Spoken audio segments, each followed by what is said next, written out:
Shalom, Israel.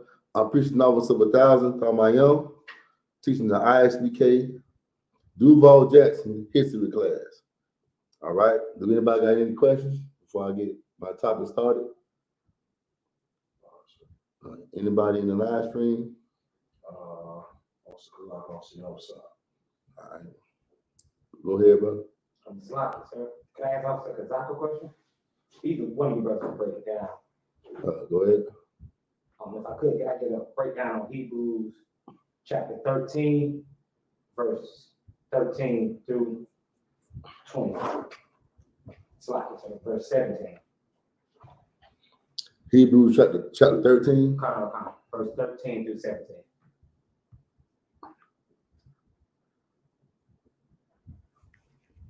All right, go ahead.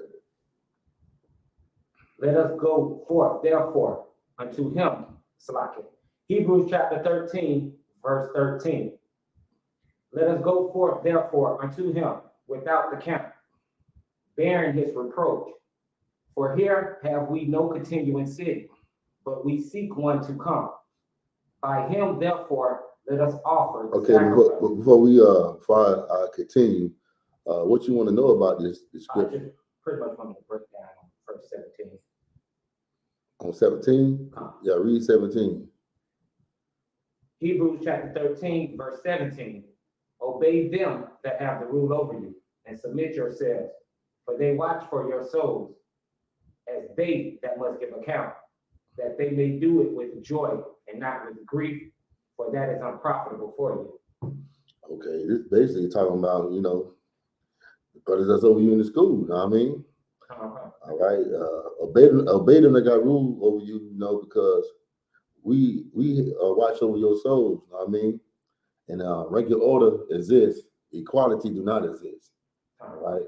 Without regular order, man, it's gonna be hard to keep this brotherhood. You know what I mean? If everybody want to be the chief and no Indians, you already know that what happened when that happens amongst black people, there's gonna be confusion. We need regular order so we all stay in order. Obey them that have rule over you. All right. That's very important. All right, so you good on that? Kind of, sir. That was kind of why I asked it, because when you mentioned something earlier in the previous conversation, it brought it to my thought. Mm-hmm. All right. Any other questions? All right. Okay, my today topic is about who is Septimius Severus. All right. When you go and press Google or go on the internet and look up Septimius Severus, it will say that he was the first African emperor of Rome. Okay, for us in the truth, we know that Septimius Severus was an Israelite. Okay, Rakan, get that article about Septimius Severus that I sent to you. Sir. Now we know us being Israelites, we are not African. All right, so that would confuse a lot of people by the white man calling him an African. But I'm gonna break down how he is not an African today. I'm gonna break down how he is an Israelite and how Rome fell. I'm gonna get into all that. Okay, but go ahead and read that, Warrior. Britannica, Septimius Severus, Roman emperor. So, like, so you want me to read his birthday? All that. Born April 11th, 145, or April 11th, 146, in Leptis Magna, Libya. Leptis Magna. Leptis Magna was a new name for Carthage.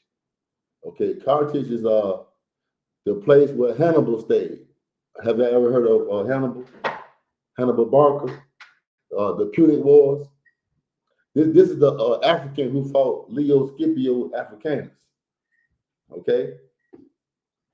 All right. And now Carthage was named Leptis. It was renamed Leptis Magna. All right. It became a Roman province, a Roman colony. Read on. Died February 4th, 211, York, England.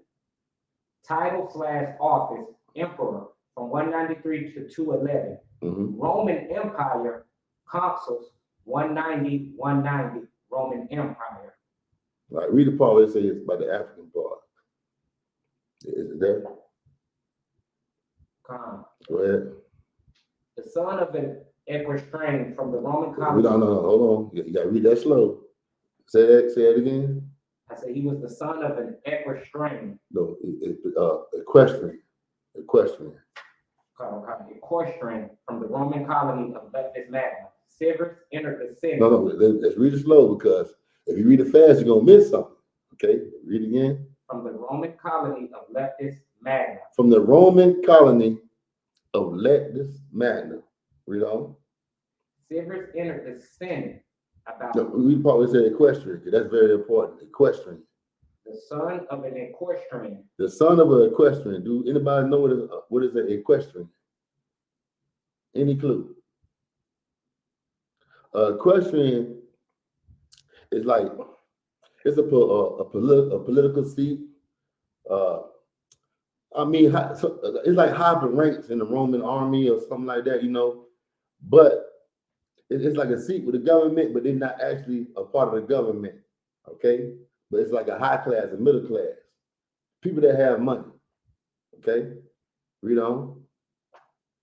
But and they are Roman citizens. They are part of the Roman Empire. All right, read on.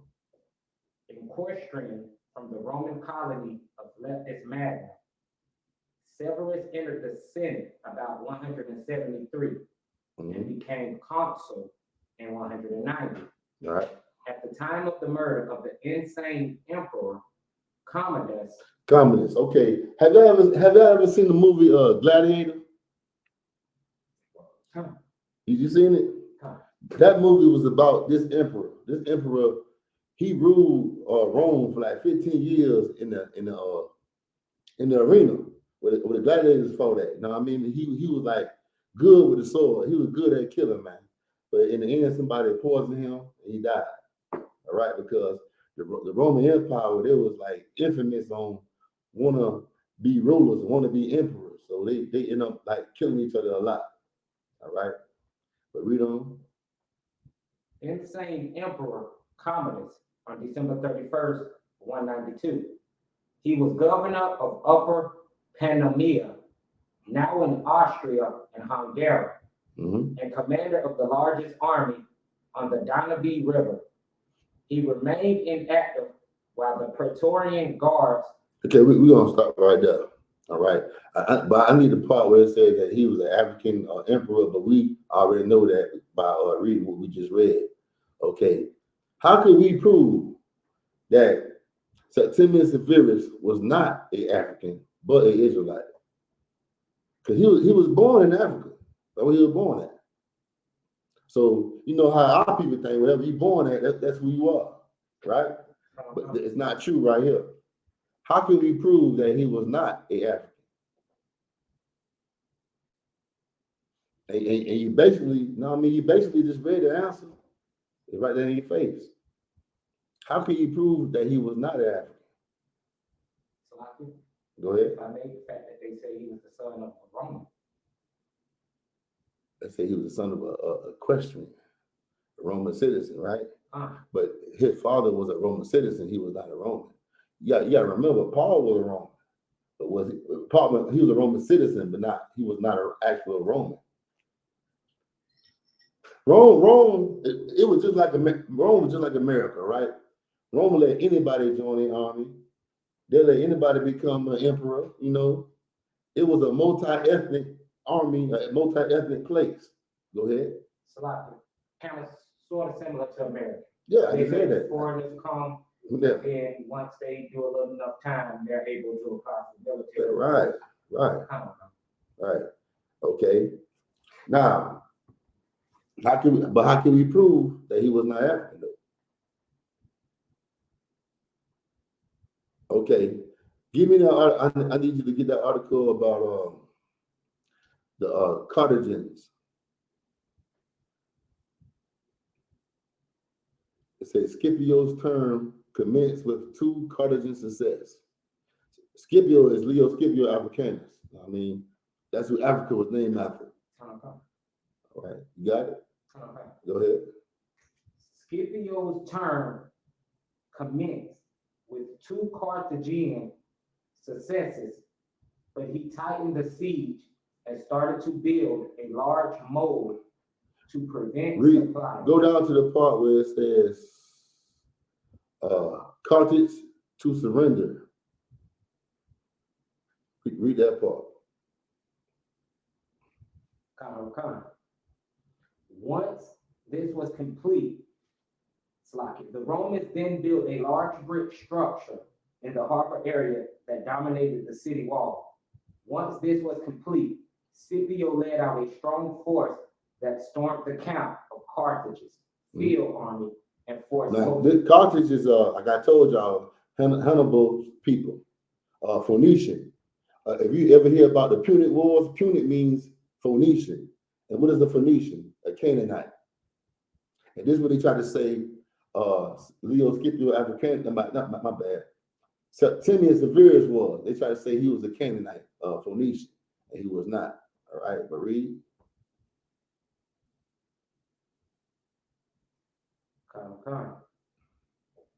That stormed the camp of Carthage's field army and forced most of the towns and cities still supporting Carthage to surrender. In the spring of 146 BC, the Romans launched. What do BC mean? Go ahead. In elementary, they taught us before Christ, but now they say before common. You got it right. BC, yeah, right. What BCE mean? Before common era. All right, you got it. Give me a hand. Damn right. Well, go ahead. In the spring of 146 BC, the Romans launched their final assault and over 6 days systematically destroyed the city and killed its inhabitants. Only on the last day did they take prisoners, 50,000 of them, who were sold into slavery. The conquered Carthaginian territories became the Roman province of Africa. Basically, there was nobody that was what called Carthages. There wasn't enough. All of them got sold into slavery. And also Julius Caesar left that place, like desolate. Nobody stayed there for centuries. And then what he did after that, he colonized that place and renamed it. And he colonized it with Roman citizens. One of those Roman citizens was the Severus, the Severan family. That's Septimius Severus and his children and stuff, and his parents, whatever. His tribe or his family, his people came to that place and colonized that place with other Roman citizens. There was no African people there. All of them was Romans. Okay, so that's how you could prove that he was not an African. And also he was an equestrian. He was already a part of the Roman Empire. They just came there to populate that place. All right. And over time, his parents came there, and after they had him, he was just born there. But his parents was originally in the Roman Empire before they became that Africa. Came from Rome. All right. All right. So give me Revelations 20:2. I just like us. We born in America, but our ancestors is not from here. All right, that's why we not American. Not America. Our ancestors are not from this place. They are from Israel. All right. Our lineage goes back to a man named Jacob. All right. Okay. You got that? Come, sir. Go ahead. Revelations chapter 2, chapter 20, verse 2. And he laid let me get one. Verse 1. And I saw an angel come down from heaven, having the key of the bottomless pit, and a great chain in his hand.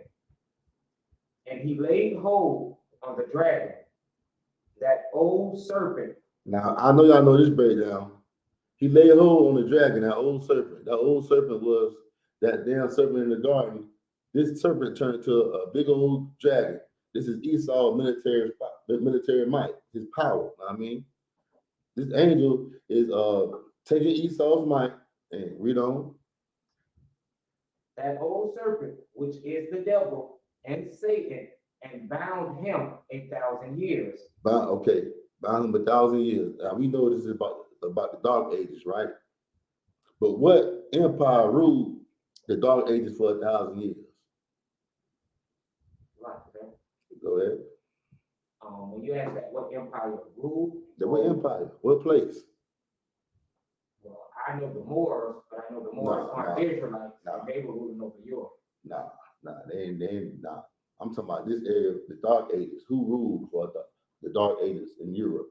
Like the Moors didn't rule for 1,000 years. They ruled Spain, but they were still like kind of up under this empire. Oh, sloppy then. Black Hispanics in their videos. That's why they refer to it as the You gotta give me more. I sent you the article too. I'm just trying not to cheat, trying to give it out. Now you ain't cheating. you gotta figure out which article I sent you. That's the answer. But what empire? So I said Byzantine. Byzantine. Byzantine. So And how you know that? So just reading the timeline more than anything. Timeline? Okay. Give me the article that I sent you. About the Byzantine Empire. Where is the Byzantine Empire located? What region? Southeast. Oh, you gotta get like a region, like country.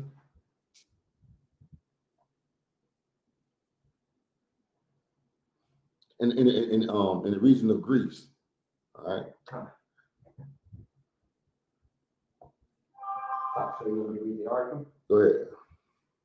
Byzantine Empire, the eastern half of the Roman Empire, which survived for 1,000 years. The eastern half of the Roman Empire. The Roman Empire, it had two sections: the Western Empire and the Eastern Empire. All right. Read. Which survived for 1,000 years after the. Say it again. Which survived after 1,000 years. No, it says survived for 1,000 years. Which survived for 1,000 years after the Western half had crumbled into various feudal kingdoms, and which finally fell to Ottoman Turkish onslaughts in 1473. Ottoman Turkish onslaughts, 1453. That was when Constantinople got conquered. Okay, Constantinople is in Turkey. Constantinople was named after who? Anybody know? Constantinople. Go ahead. Not Keanu Reeves, but the character he played, Constantine. Is that answer? Yeah, Constantine.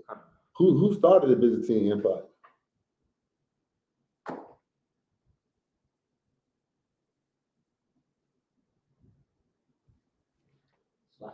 Go ahead.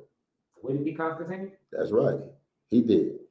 Okay. Constantine, he had made the empire into one when he went to the western half over there and conquered it. All right. I got the emperor who started the west and the east, but it really don't matter because he's the devil. We ain't gonna get into that because we are talking about Septimius Severus today. All right. Okay, we're gonna drop that. Go back to the Revelations 20:1. I think it was at 3. All right, sir. Go ahead. And bound him, into verse 2, and bound him 1,000 years, and cast him into the bottomless pit. What was that? What was that bottomless pit? And when did he fall? Okay, because Christian thing went on. That great red dragon fell from heaven. It's talking about Satan, but it's talking about the oppressor, the devil. All right. When did this oppressor fail? Stop, sir. No. You're asking when did he fall from rulership? Yeah. Heaven is rulership. You're right. When did he fall? Prior to the rulership he's in now. No, I'm talking about when did he fall? 1453? No. That's when we fell. When did he first fall? When did the Roman Empire fall? And really, the Roman Empire didn't fall. The rulership got switched over to us. The Roman Empire fell 1453 with the Ottoman Turks. So, but when did Rome got switched over to our hands? Put it like that. When it became the Dark Ages. When did the Dark Ages begin?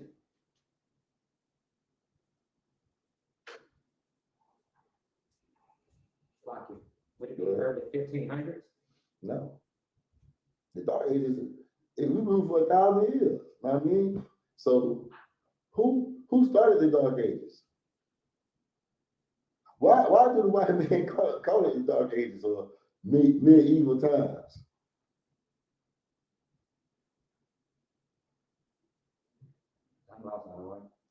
He called it the Dark Ages because that's when he was not ruling, and it was a bad time for him. He was in hell.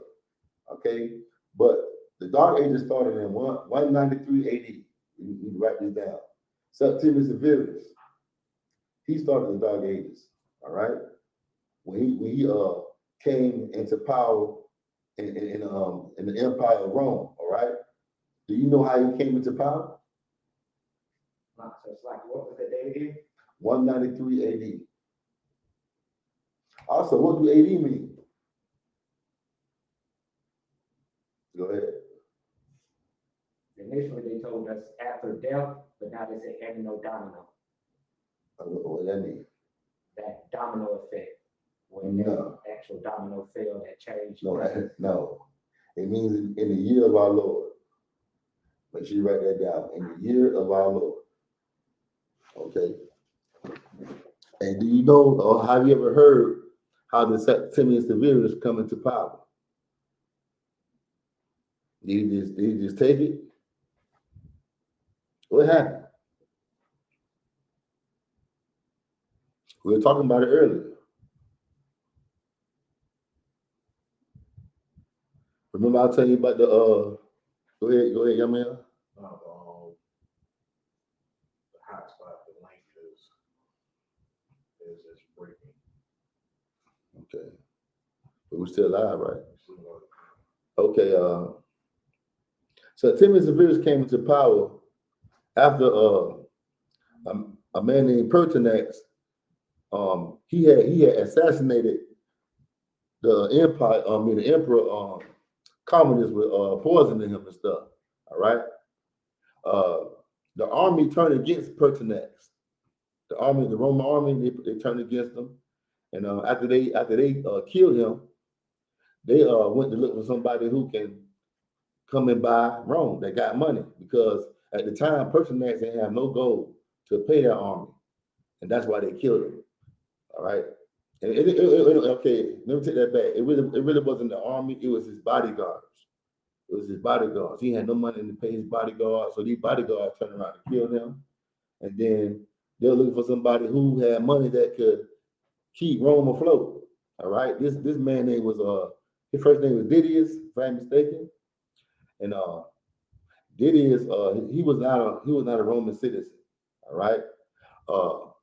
And there were five people that was in the Roman army that heard about this man that's not a Roman citizen. One of them was Placidus Niger, and one of them was Septimius Severus, and the other three, I gotta get their name. But Septimius Severus went and took the throne away from this rich man that was not a Roman citizen, and that's how he became the emperor of Rome. Okay, so that was the fall of Rome. Okay, so Ward, you gonna read that scripture again? Revelations chapter 20, verse 3. And cast him into the bottomless pit, and shut him up. And what was the bottomless pit? Like, so, you just broke it down as the Dark Ages, the terrible times. Yeah, and what else? The oppressor. Basically, him at a low state. Him have those things. Yeah, right, read on. And shut him up, and set a seal upon him, that he should deceive the nations no more, till the 1,000 years should be fulfilled. And what do it mean by shutting him up? So he can't deceive the nations no more.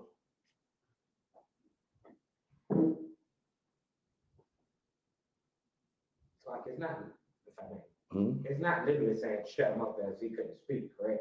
Yeah, it's definitely saying that. It's definitely saying that. How do white men deceive people? Yeah. As we are taught in school by using the image of Caesar Borgia and portraying that as. But back then, it wasn't no Caesar Borgia, but he still was the devil. And what the devil do? He tell lies. He changes history. He make you Leo culture and stuff like that. I mean, everything he pushes is a wicked lie. Right here, he has no power to push his lies on the earth no more because he's on the bottom. Go ahead. Sir, if I may. So what you were saying is back and shut him up, it means he pretty much had no more power to assimilate other cultures, absorb them and have them go away from their nationality, their traditions, and basically the same thing what he's doing right now, you know. He has power to, you know, to change time and to tell lies, whitewash history. Right here, that power got taken away from him. All right, because we are the rulership now. All right. Read. That was the age of that was the dark ages at this time. Read on. That he should deceive the nations no more, till the 1,000 years should be fulfilled. And after that, he must be loosed a little season. He must be loose a little season. That little season is right now. He is loose. Read, give me Revelations 12, verse 12. I mean, chapter 12, verse 12. So like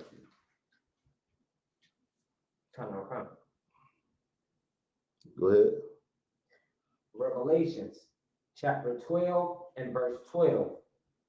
Therefore rejoice, ye heavens, and ye that dwell in them. Woe to the inhabitants of the earth and of the sea, for the devil is come down unto you, having great wrath, because he knoweth that he hath but a short time. Yeah, when the white man came back through the Ottoman Turks, now I mean that's when he came down with that great wrath, you know, that great wrath, and he took over. He took over through the Ottoman Turks. Now it's America, and he knows he has a short time. That he has a short time to keep telling his lies and deceiving the nations and stuff. That's why he came and put you in slavery. He came full force. This time he know, hey, I can't let them keep their culture. I can't let them keep their heritage. I can't let them keep their language. I have to totally destroy these people, man. And that's how he came down with his wrath, man. The translated slave trade. All right. Okay, warrior. Now, how can we prove that there were Israelites in Roman society, man? All right. How can we prove that? Because it's very important that we prove that to show that Septimius Severus was an Israelite. You know what I mean? He wasn't an African. When they say he is black, he talking about he's an Israelite, not African. All right. And how can we prove that? What did the Jews do to be a part of Roman society? Matter of fact, I have an article. I sent it to you. History of the Jews in the Roman Empire. The history of the Jews in the Roman Empire traces the interaction of Jews and Romans during the period of the Roman Empire 27 BCE through CE. That means this happened before Christ. All right, read on. Through CE 476. A Jewish diaspora had migrated to Rome and to the territories of Roman Europe from the land of Israel, Anatolia, Babylon, and Alexandria in response to economic hardship and exile. And this was the Jews that that was battling the Greeks at this time, but it got free from the Greeks. All right, read. An incessant warfare over the land of Israel between the Ptolemy. Ptolemy gets Ptolemy. Ptolemy was a ruler over Egypt, but he was a Grecian. All right, read on. And Seleucid empires. He was a Greek too. When Alexander the Great died, he had 4 people he gave his kingdom to. These are one of the 2. All right. When you hear about Cleopatra, she is a Ptolemy. She's a white woman. She's not black. She's a damn Greek. All right. Ptolemy is her great ancestor or great grandfather, whatever. But read. Empires from the 4th to the 1st centuries BCE. In Rome, Jewish communities thrived economically. Say it again. In Rome, Jewish communities thrived economically. Now, what I said was what was that word again? Equestrian. I said equestrian was wealthy people. Wealthy people that were Roman citizens. Okay. And what it said, read that again. In Rome, Jewish communities thrived economically. And this was before Christ. Read on. Jews became a significant part of the Roman Empire population in the 1st century CE, with some estimates as high as 7 million people. Say that again. Jews became a significant part of the Roman Empire's population in the 1st century Common Era, with some estimates as high as 7 million people. Now let's read this in the Bible. Let's line this up with the Bible and with scripture. Know what I mean? Let's get First Maccabees. Bible to show. Let me get it. First Maccabees 8:1. First Maccabees out of the Apocrypha, chapter 8, verse 1. Now Judas had heard of the fame of the Romans. Judas, who is Judas right here? Judas Maccabees. That's right, Judas Maccabees. All right, read. Had heard of the fame of the Romans, that they were mighty and valiant men. Valiant men. We don't. And such as would lovingly accept all that joined themselves unto them, and make a league of amity with all that came unto them. What do amity mean? What is the definition of amity? Go ahead. Friendship. That's right, friendship. Now, what did we do wrong right here? They say now they're looking at the Romans and they say they are mighty and great men. Go ahead. So I joined ourselves into them. That too, but before we joined, when we said that they are, we looking to them like they are greater than us. I mean, that's what we messed up at, by showing them some high respect. Go ahead. Just when you said that, showing them high respect, it just popped up in my head, going back to the time when we were in the wilderness with Moses going through the Exodus. We pretty much looked at ourselves amongst them and felt we were grasshoppers. We beneath them. You're talking about the Canaanites. But that's how we view the Romans. Not in that context. Okay, if you want to use us in the wilderness, you should bring out how the Israelites kept on talking about, man, you got us out here in this desert. Man, the Egyptians would have fed us. The Egyptians this and the Egyptians that. The Lord don't like that. The Lord don't like when you exalt another nation above your own damn people and giving them more respect than your own people. That's what our people do right now. Our people don't want to join together because of what the white man got and how the white man go and kill other nations and stuff. I mean, that's why it's like, what can we do against this white man? He is mighty. It's the same thing we did back then I mean, when we got free from the Grecians. Okay, we wanted to join the Romans because we didn't want to go back under slavery under the Grecians, right? But instead of depending on the Lord, you know what I mean, to protect us and fight for us like he did, because that's how we got free from the Grecians. The Lord's on our side. You know what I mean, when we got free from the Grecians. But instead of trusting the Lord, we ready to go trusting another nation. All right. Give me Slacky. Give me Baruch 4 and 3. I love the scripture right here, man. And after that, give me Ecclesiasticus and Apocrypha 12 and 10.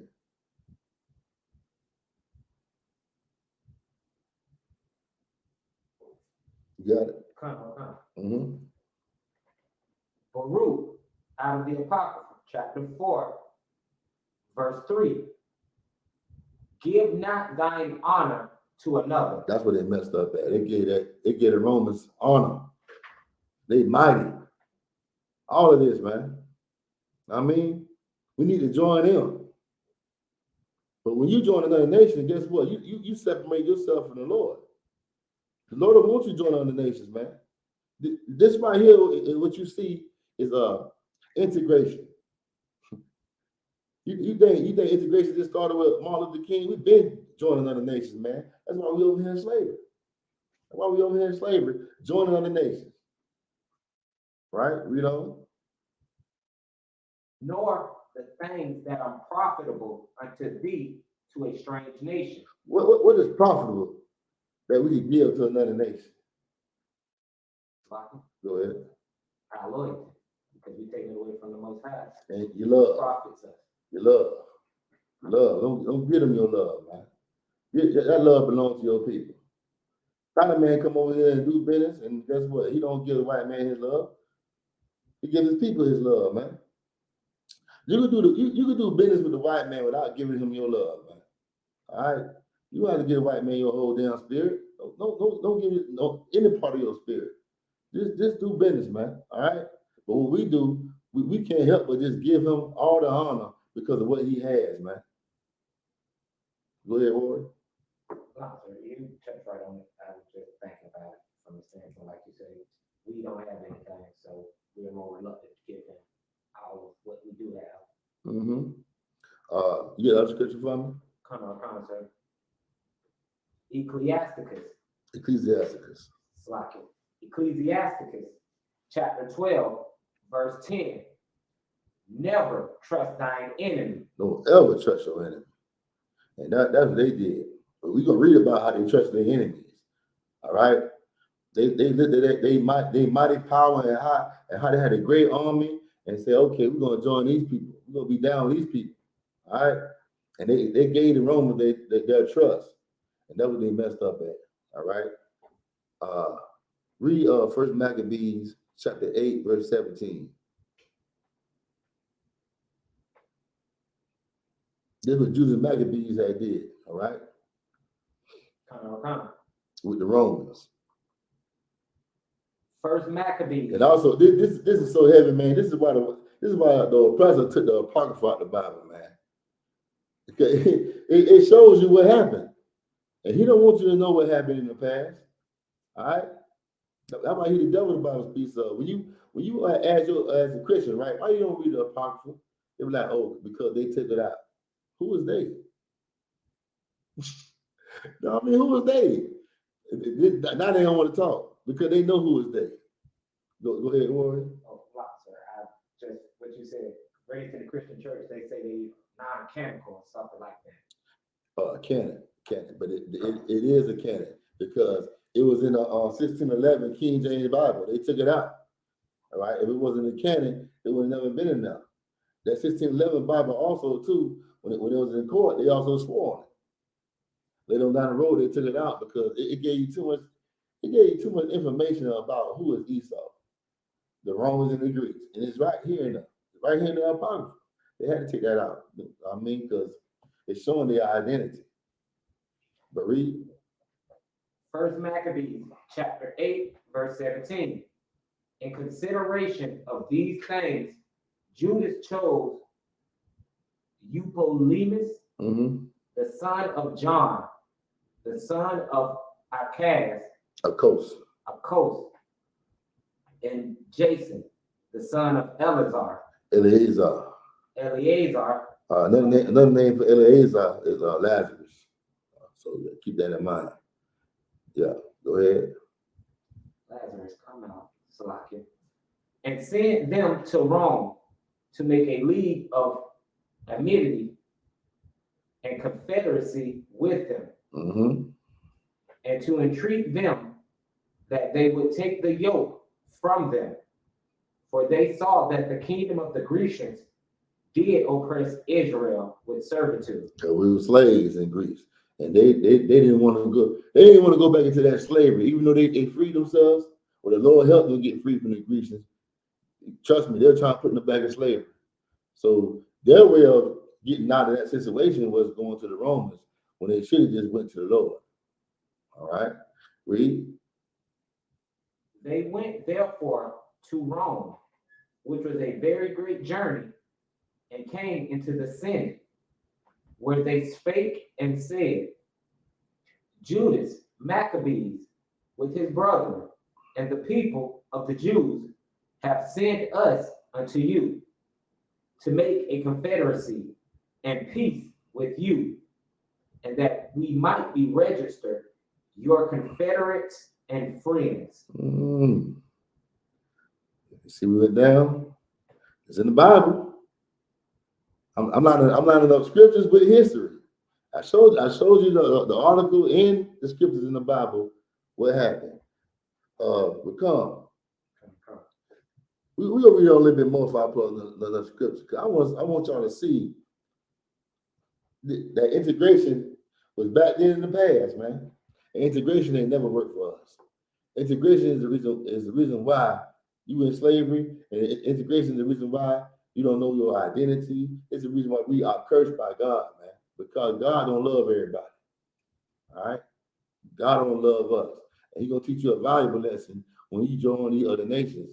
He gave you the laws to be separate from the other nations. The other nations do horrible things. All right?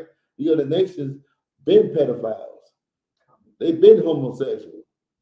It didn't give a damn about brothers sleeping with sisters and stuff. The Lord looked down on that stuff, and the Lord hated that stuff. And He said, my children is not going to do this.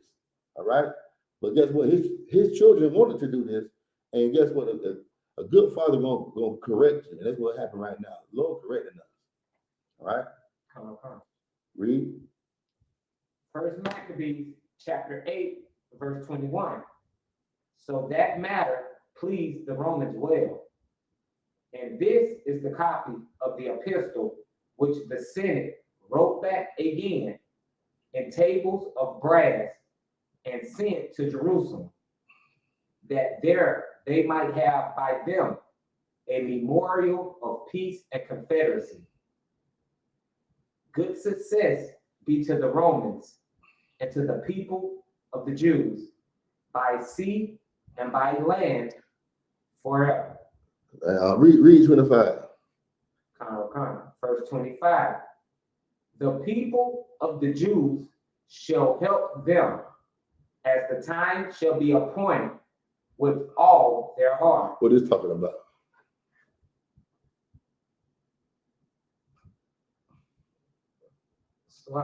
Go ahead. Is this specifically Rome, or is this foretelling of us, like in America? No, Rome telling the Jews, you're gonna help me when that time comes. You're gonna help me.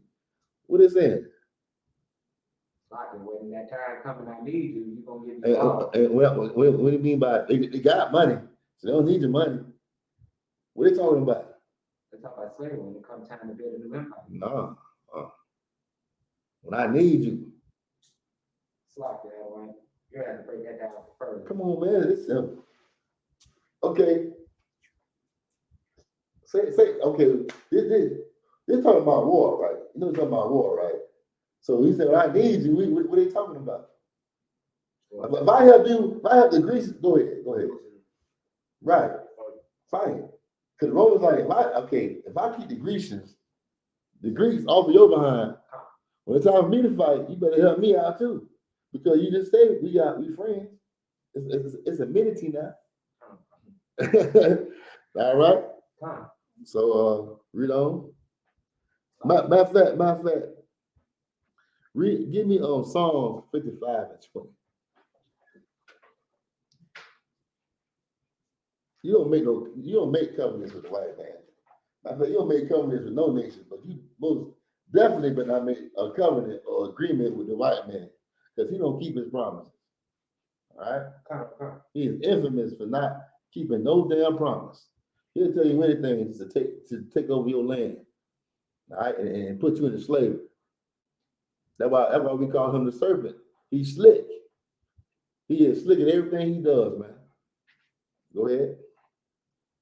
Psalms chapter 55, verse 20. Mm-hmm.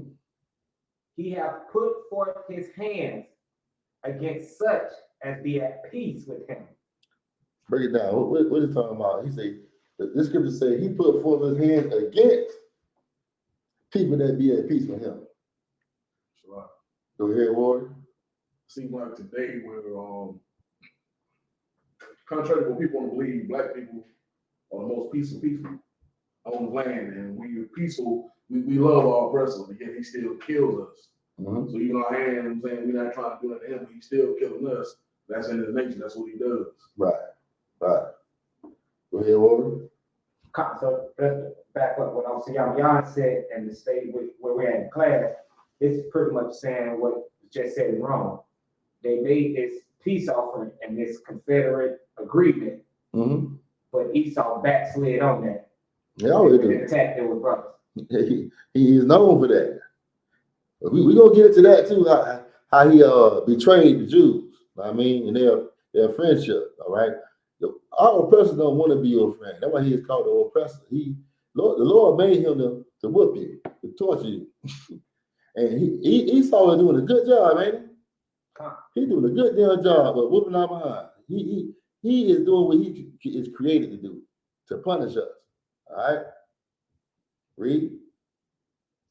He hath put forth his hands against such as be at peace with him. He hath broken his covenant. The words of his mouth were smoother than butter. Hey, these words right here, and First Maccabees, chapter 8. Them words are smooth as butter, wasn't it? You know. But war was in his heart. What happened to Jerusalem? Go ahead. It was sieged and destroyed When it was sieged. in 70 AD. I mean, okay, when did the Romans first took over Jerusalem? That's what you got to figure out. What did they have to do to conquer Jerusalem the first time? Okay, it's a couple of events. It wasn't just, everything just happened in 70 AD. Okay, I sent you the article too as well. All right, give me the siege of Jerusalem, 37 BC. Siege of Jerusalem. Date 37 or 36 BC. Before Christ. The result, Herod victorious. End of Hasmonean dynasty. Where you at again? Let's say Herod was able to, you at the top, right? Concept. Read it again. The date was 37 or 36 BC. It said it was the final step in his campaign. Read. So I'm on date, location, and result. Yeah, I need the very top. Herod the Great's siege of Jerusalem. 37 or 36 BC was the final step in his campaign to secure the throne of Judea. Mm-hmm. Aided by Roman forces provided by Mark Antony. No, Mark Anthony. Mark Anthony. Right here, Mark. I think it's Mark Antonio. That's right, Mark Antony. Mark Antony was a Roman that supported King Herod. All right, everybody know about King Herod. He was an Edomite, and Mark Antony was an Edomite as well. But he was a Roman Empire, and Herod, he came from Idumea.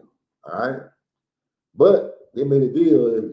If me and you get together and take over the Hasmonean rule, I will let you be king. All right, because the Hasmonean rule was the Maccabees. Okay, read on. Herod was able to capture the city and depose Antigonus the second. Where you at?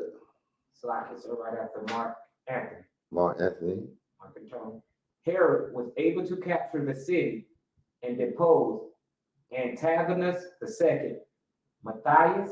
Mattathias, that was Judas Maccabee's son. All right, read on. Ending Hasmonean rule. Okay, why is it called the Hasmonean dynasty or the Hasmonean rule? Anybody know? Click Hasmonean.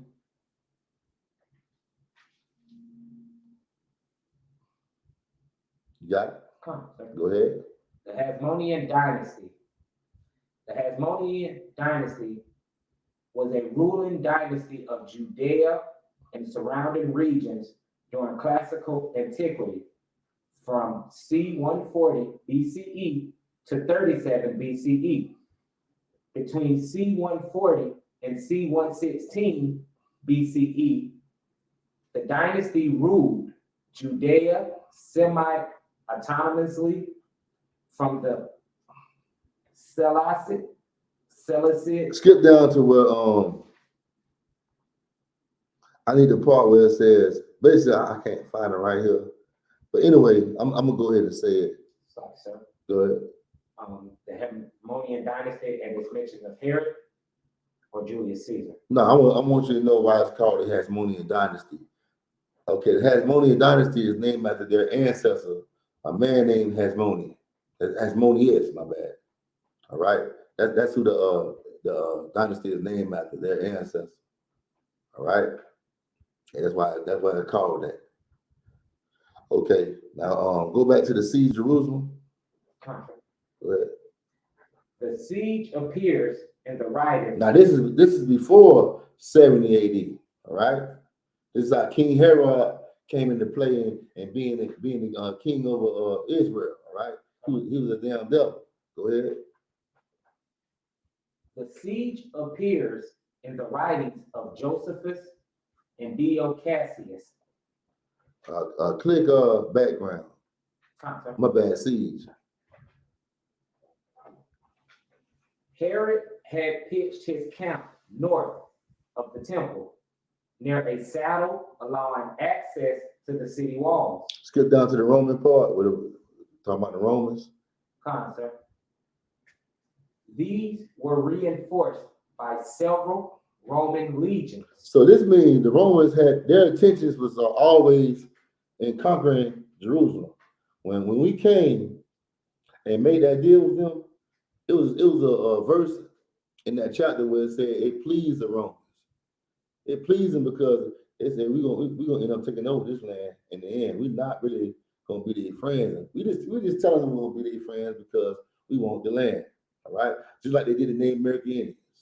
All right, just like they did the people of Rome, which was Jacob, because the white man, he's not an original European either. Everywhere he goes, man, he promises his friendship and he just want to be in the land and be at peace with you. Just like he said he want to be at peace in America, but what did he do? He turned around and take over everything. Go ahead, Warrior. Oh, no, sir. The verse you were bringing up, that's the verse we left on in First Maccabees. So this matter pleased the Romans well. Now go ahead. Yeah, it pleased them. It pleased them. Go, and I need you to go back to that too. I wasn't done with that chapter. I want to show y'all how these devils always got down. They'll promise you anything just for you to let down your guard, and they will come and destroy you. Okay? Read. These were reinforced by several Roman legions, 6,000 cavalry, and Syrian. No, I need a slocky. Go back to that chapter. Yeah. First Maccabees, chapter 8 and verse 20.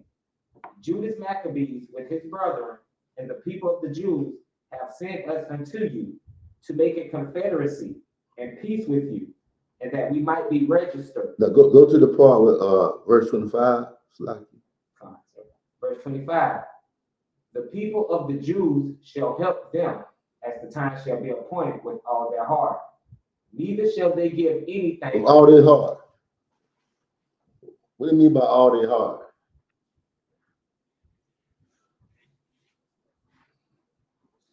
Go ahead.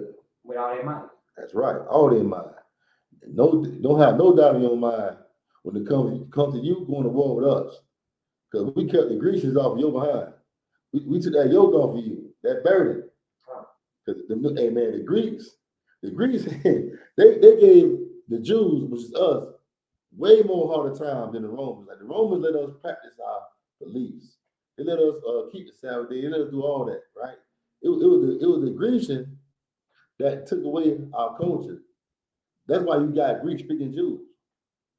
Because a lot of the Greek-speaking Jews ain't know Hebrew. That's why it's so evil. It's not evil, but it's so sad that Christians think that those Greeks, that the Greeks inside the New Testament is actually Greeks. Those are not Greeks. Those are Greek-speaking Jews. All right, they got what they call Hellenized. When you hear about somebody getting Hellenized, that means you got Greek culture influenced on you. I mean, they push it on, they force it on you. Go ahead, Ward. Like, sir, as you were mentioning earlier in class, like the Maccabees, this was the beginning of integration, them going and messing with the Romans. But how you just point out, you say the difference between the Romans and the Greeks actually didn't integrate with us, they assimilated us, cut off our culture, destroyed us. We integrated with the Romans.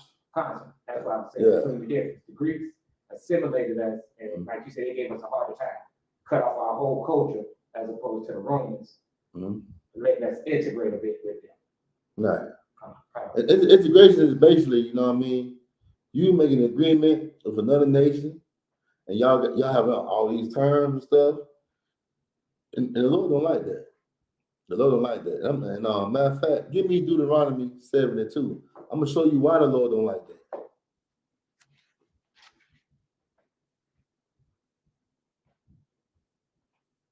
Let me know you got it. Okay. Deuteronomy chapter 7 and verse 2.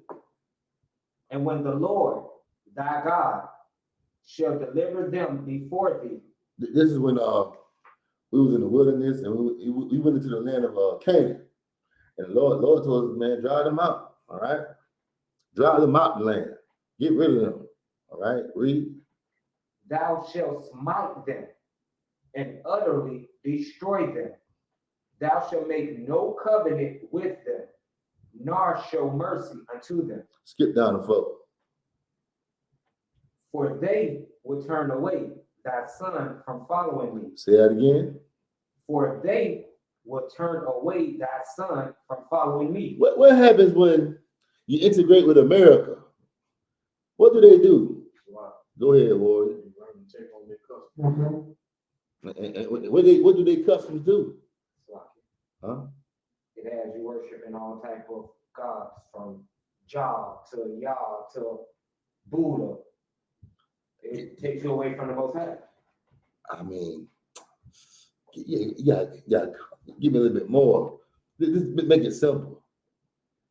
What do America influence you to be or what to do? Their customs. Right. Go ahead. Transgress the law. And how they do it? Like, tell you, it's all right to smoke weed now. It's all right to be a homosexual. You shouldn't hate homosexuals. I mean, we all one people. Oh, so many terms they use, so many slogans. Go ahead. I was just gonna say, we're not what people, we're all the human race. That's how he talks. I mean, yeah, their philosophies will turn you against the Lord, man. All right, because in order to be at peace with these people, you have to let go the laws of God, because the laws of God say separate.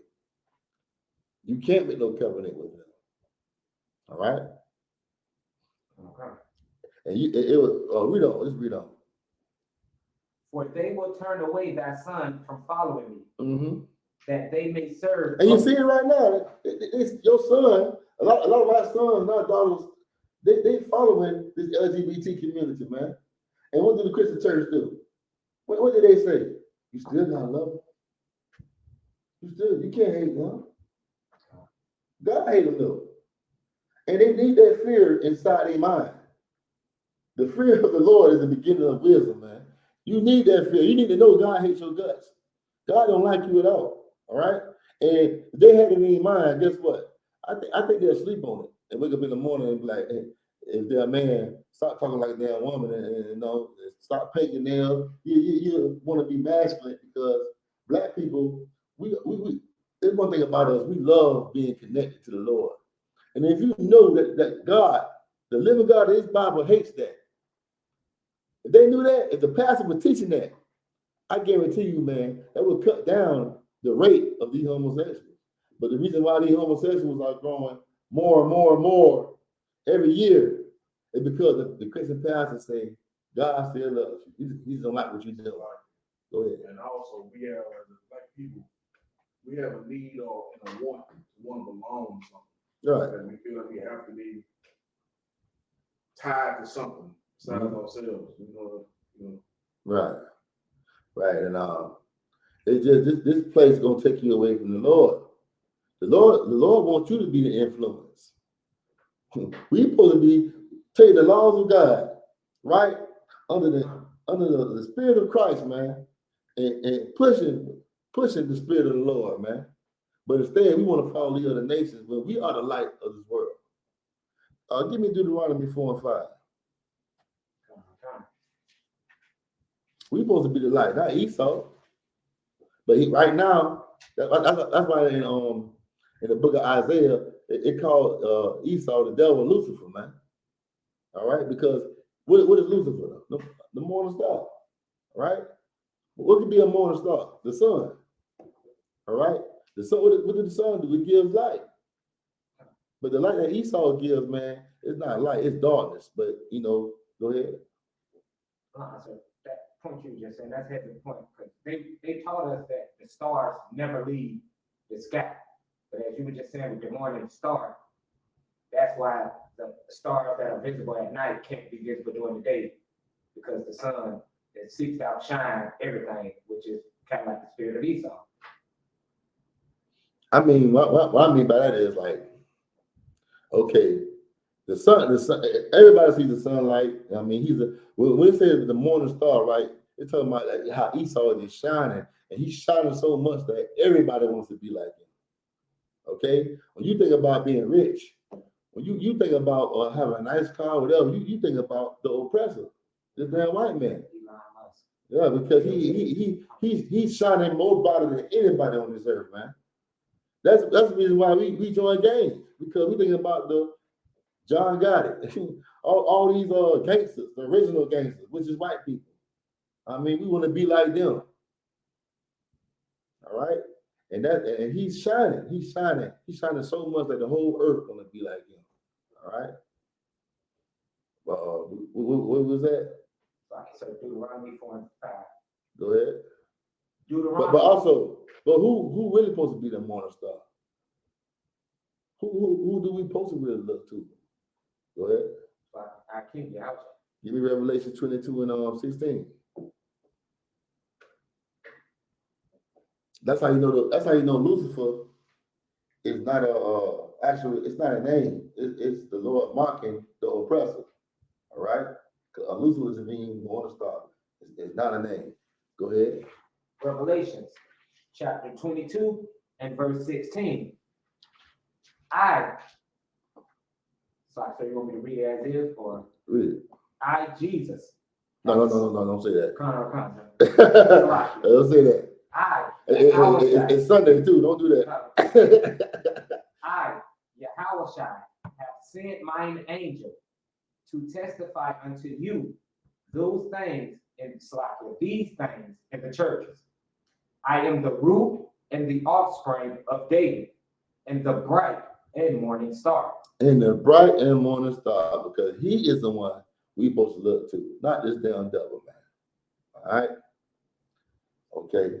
Now, I want to go back to the First Maccabees chapter 8. Bible show. I want you to go down to the end. Go ahead. Do you still want Deuteronomy 4 and 5? Yeah, I forgot. I told you before that. You go ahead and read it real quick. Deuteronomy chapter 4 and verse 5. Behold, I have taught you statutes and judgments, even as the Lord my God commanded me, that ye should do so in the land whether ye go to possess it. Right. Keep therefore and do them, for this is your wisdom. This is your constitution. All right? This is what's going to protect you. America made that constitution to protect them and uplift them. This constitution, this Bible, the Lord made for you to uplift you and to protect you. Know what I mean? What I mean by protect you, keep you living, keep you away from death. All right? What is death? Sin. All right? When you want to be a homosexual, guess what? You're going to get HIV or get monkeypox. The Lord showing you he don't like that alphabet community. he don't he don't like that. I mean, and when he don't like something, guess what? He sent down plagues. He sent down plagues. He wasn't too pleased with America. So what did he do with America? The coronavirus. All right, the coronavirus, and guess what? He wasn't pleased with us in Jerusalem. So guess what he sent? The Caucasian virus. All right, that's what he sent to us. They came too. The Lord saying curses, man. The white man is a curse on this earth. He's a plague. All right. So it's very important that we keep our wisdom, keep our power, which is the law and the commandments of God, man. All right, read on. Your wisdom and your understanding. And your understanding. This is supposed to be our understanding. Good warrior. In the sight of the nations. Okay, these nations supposed to look at us, how we keep our laws, statutes, commandments from God, and they supposed to look at us like, damn, I want to follow them because they are prospering, man. They are independent. They ain't dependent on nobody. Matter of fact, the earth is dependent on them. When King Solomon was first ruling, I mean, before he started messing with them Edomites and all the rest of them nations, you had people from the world coming all over to see King Solomon. I mean, Queen Sheba, all of them. And he did not sleep with Queen Sheba. All right. That's a fairy tale. But people from all over from the world came to see King Solomon, man. All right? Because of his wisdom. And that's how we supposed to be. People supposed to come and look to us for answers. But instead, we look to the white man for answers. When he can't give you no answer. The only thing he can give you is death, destruction. All right? That's it with that. Let's go back to 1 Maccabees, chapter 8. We're going to go towards the end of the chapter. Come. 1 Maccabees, chapter 8 and verse 29. Read, let me see. Read 30. My bad, start with 29. Start with 29. Go ahead. Come. Verse 29. According to these articles, did the Romans make a covenant with the people of the Jews? How be it, if hereafter the one party or the other shall think meet to add or meat? What do meat mean? M-E-E-T. Like so in this term? Yeah. It means to think to themselves. I like that answer. You're right. But what do meat mean? M-E-E-T. Like to come to terms. It's like it No. What's the definition of meat? M-E-E-T. Good. Okay. If they think it's good to diminish anything, read on. They may do it. Read from the top. 1 Maccabees, chapter 8 and verse 29. No, 30. Verse 30. How be it, if the hereafter the one party or the other shall think meet to add or diminish anything, They may do it at their pleasure. And whatsoever they shall add or take away shall be ratified. Let's look at that definition of ratified. Ratified. Now, the Romans, they broke their covenant.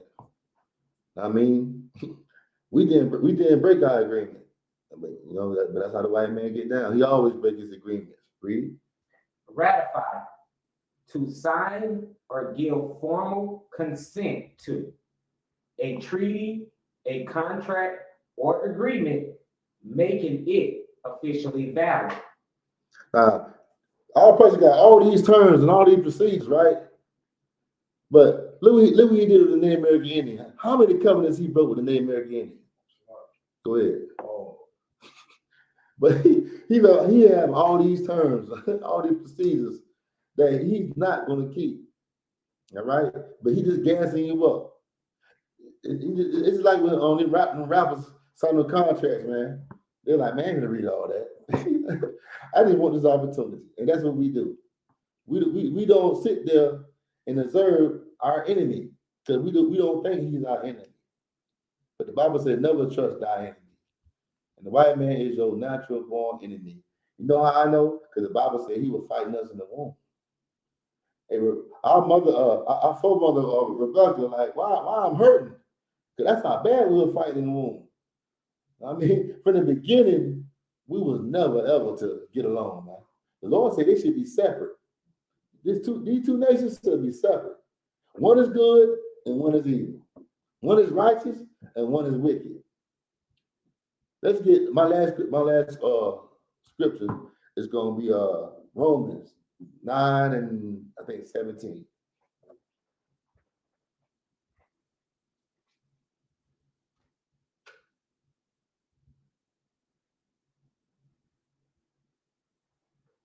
You got it? Okay. Go ahead. Romans chapter 9 and verse 17.